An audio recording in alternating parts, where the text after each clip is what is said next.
Downsizing is a huge part of the professional organizing industry. Moving to a smaller home makes sense for many clients.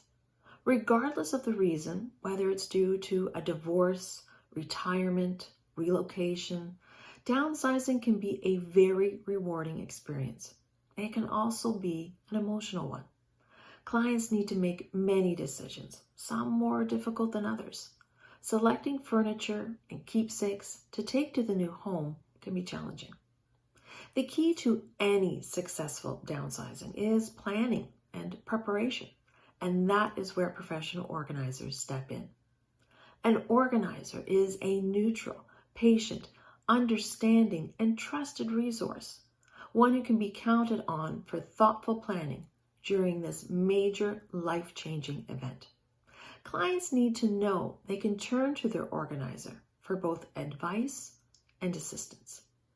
Clients also need to know that they have the final say in every decision. We would never want them to feel pressured to make a decision regarding their belongings. Remember, there is no right or wrong choice. It is never just about a client's belongings. It's about making the transition as positive and stress-free as possible. So how do professional organizers do that?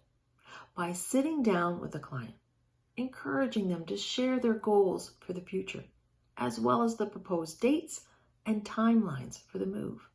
Talk through the logistics. How much smaller is the new home? Is there a lifetime of memories and possessions to sort through? Is the client a senior without family willing or able to assist? Would you, as the organizer, be coordinating and participating in the entire move from beginning to end? Every client and their situation is unique, but by providing a customized plan for downsizing and moving, the needs of each and every individual are met. That is what professional organizing is all about.